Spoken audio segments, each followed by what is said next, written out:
কেষ্টপুরে তেলে ভাজার দোকানে আগুন, একটি গ্যাস সিলিন্ডার বিস্ফোরণ হয় এবং সেই বিস্ফোরণের জেরেই আগুন বেরোয় এবং যার ফলে সামনে যে ইলেকট্রিকের পোল ছিল সেই বিদ্যুতের খুঁটিতেও আগুন লেগে যায়।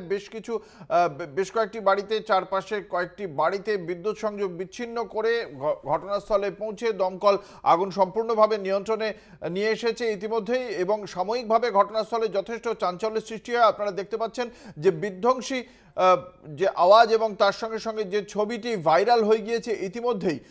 এক ব্যক্তি সেই সময় যখন শাটার খুলতে যাচ্ছিলেন দোকানের, সেই সময় ঘটনাটি হয়। তেলেভাজার দোকানটি বন্ধ ছিল, কিন্তু শুধুমাত্র সেই দোকানের শাটার যখন খুলতে যাচ্ছেন সেই সময় বাস্ট করে এই সিলিন্ডার এবং তার ফলেই প্রায় অন্তত 9 জন আহত হয়েছেন, যাদেরকে হাসপাতালে ইতিমধ্যেই নিয়ে যাওয়া হয়েছে চিকিৎসার জন্য। ঘটনাস্থলে যায় ফরেন্সিক টিম। তারাও জানিয়েছেন যে গ্যাস সিলিন্ডার বিস্ফোরণের জেরেই এই ঘটনা ঘটেছে। বিশদে জানবো, আমাদের সঙ্গে রয়েছেন আমাদের প্রতিনিধি সুমন শিকদার। সুমন, সর্বশেষ কি আপডেট পাচ্ছ এখনো পর্যন্ত ঘটনা সম্পর্কে? একদম দেখো অঙ্কুরদা, এই কিছুক্ষণ আগে কিন্তু ফরেন্সিক আধিকারিক তারা ঘটনাস্থল এসছে, ঘটনাস্থল পরিদর্শন করেছে। মূলত বেশ কয়েকজন আহত, তাদেরকে চিকিৎসাধীন, এবং যে 2 জন গুরুতর আহত তাদেরকে কিন্তু আজিকর মেডিকেল কলেজে ইতিমধ্যেই নিয়ে যাওয়া হয়েছে।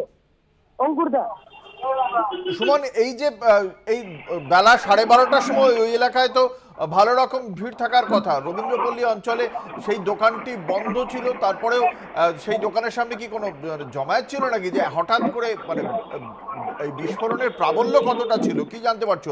9 জন আহত হয়েছেন, কি করে হলেন?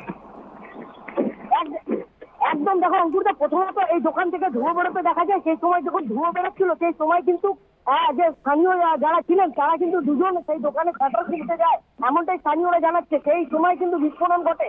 এমনকি রাস্তার উপরে থাকা সেই সময় পথচারী যারা ওই রাস্তা দিয়ে যাচ্ছিলেন সেই সময় তারাও কিন্তু আহত হয়েছেন, এমনটাই স্থানীয়রা জানাচ্ছে।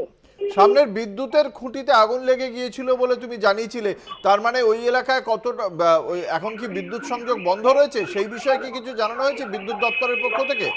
না, একদম দেখো অঙ্কুরদা, সেই সময় কিন্তু যে সময় ঘটনাটা ঘটে সেই সময় বিদ্যুৎ কর্মীরা তারা কিন্তু ঘটনাস্থলে আসে এবং ইলেকট্রিকের যে পোস্ট, আশেপাশের যে পোস্টগুলো, সেখান থেকে কিন্তু তার বিদ্যুৎ সংযোগ বিচ্ছিন্ন করে দেয়, মূলত যাতে এই অগ্নিকাণ্ড আর দ্রুত না ছড়িয়ে পড়ে। এখনো পর্যন্ত এলাকায় কিন্তু মানে যে জায়গায় এই ঘটনাটা ঘটে সেই জায়গায় কিন্তু এই মুহূর্তে সেই ইলেকট্রিক বন্ধ আছে, এমনটাই ইলেকট্রিক আধিকারিকরা বলছে।